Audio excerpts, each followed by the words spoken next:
Macintosh Portable. The Cupertinos presented the Macintosh Portable model of their first laptop. The device was introduced in mid-1989. The Macintosh Portable was the first Apple computer with batteries.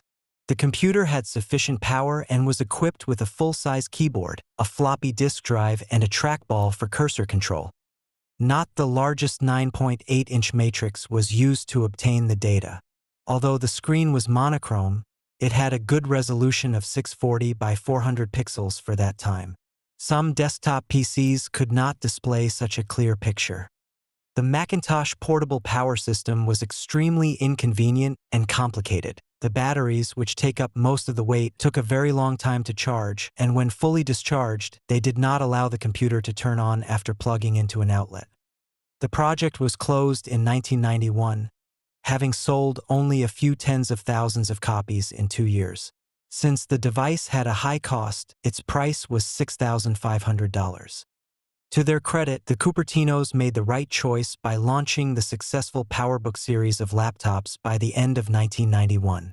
15 years later, the company began selling the still popular MacBook models. Apple Newton. Between 1993 and 1998, 8 different models of Apple communicators appeared in the Apple MessagePad lineup.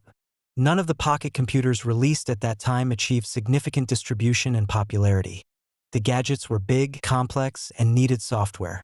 The device was cheaper than direct competitor Palm Pilot and cost $900 to $1,000. The latter was released by an unknown company and gained popularity in just a year, while MessagePad was developed and sold for 5 years. After the MessagePad project was stopped after the return of Steve Jobs' company, the development and concepts of the line made it possible to create much more successful subsequent versions of the iPhone and iPad. QuickTake. The Cupertino business decided to try its hand at the digital market in the early 1990s.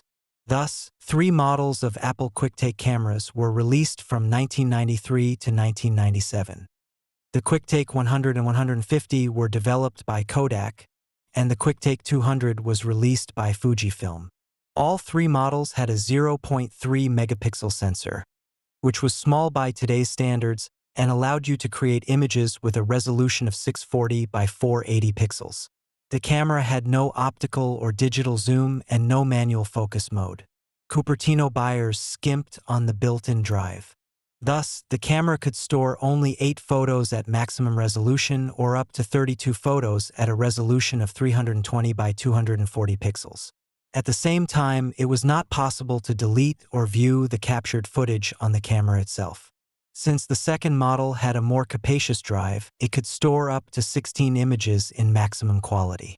It was only in the 3rd generation of QuickTake that developers added features such as connecting a proprietary memory card, customizable focus, using an LCD display as a viewfinder, and the ability to view and delete pictures at the same time. Adjustable keyboard. In the early 1990s, the number of people using personal computers, as well as the amount of time spent on them, grew rapidly. The carpal tunnel symptom began to manifest itself in people who have been working with text input for so long.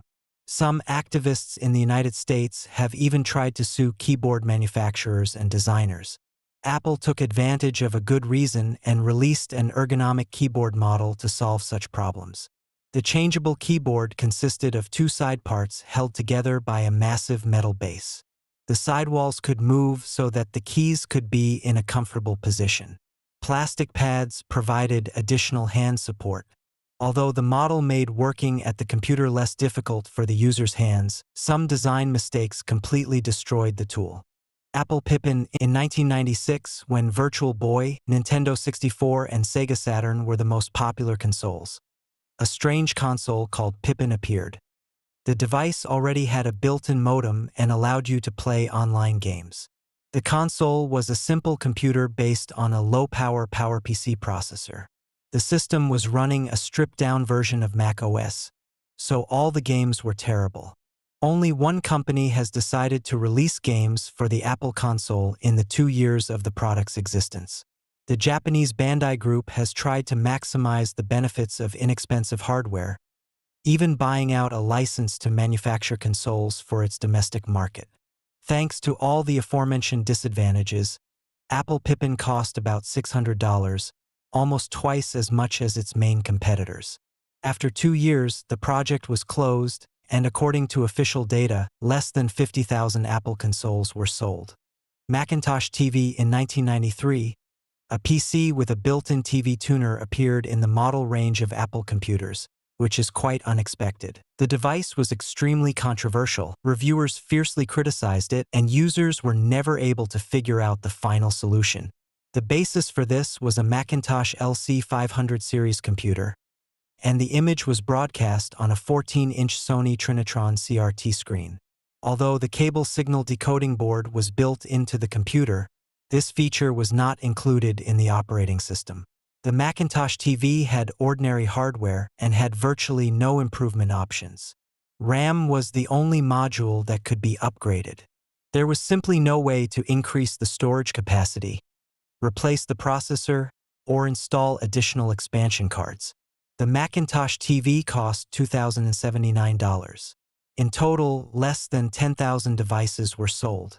The model was produced for less than a year, and then it was discontinued. Hockey puck mouse. After Jobs returned to the company, the development and release of this device began. Steve can hardly include this product in his asset. The goal of the development team was to rethink personal computers and all their components. This is how Apple's first USB manipulator appeared, which was called a hockey puck. Since the device had only one button, its round symmetrical shape made it impossible to identify this key by touch. Subsequent updates to the device even added a small solution to the problem.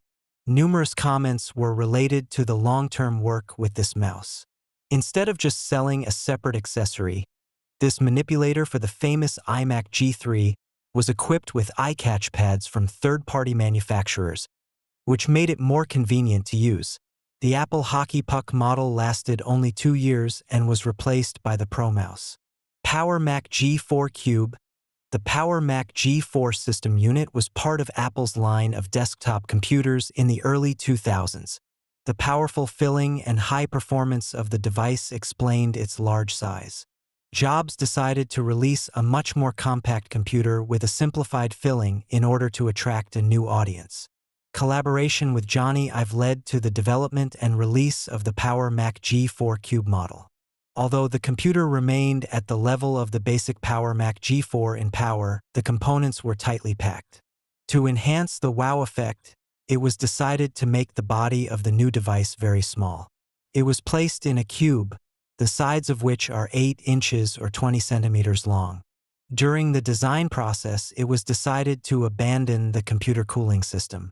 The power supply was made external and took up about half of the Power Mac G4 Cube. In addition, the audio card was taken outside the case. The solution continued to be positioned as a powerful computer for professionals. But this is not always a good thing. A small case without an active ventilation system often led to overheating of parts. Apple Bluetooth headset. Cupertino presented the first accessory for their smartphone along with the presentation of the first iPhone model in 2007. The original Bluetooth headset is perfect for a conservative iPhone. The gadget comes in a large box with a set of accessories and costs $99 separately. The headset charging devices were the most interesting. The smartphone could be charged with an earphone through a special docking station in which it was installed, or through a strange cable. Charging the first-generation Apple Pencil no longer seems strange. Immediately after the headset was released, it was criticized all over the world. The quality of speech transmission was average, the stated operating time, 5.5 hours of talk time, did not correspond to reality, and the fit of the earphone was inconvenient. Due to the constant loss of the earphone from the ear, many people were unable to use it.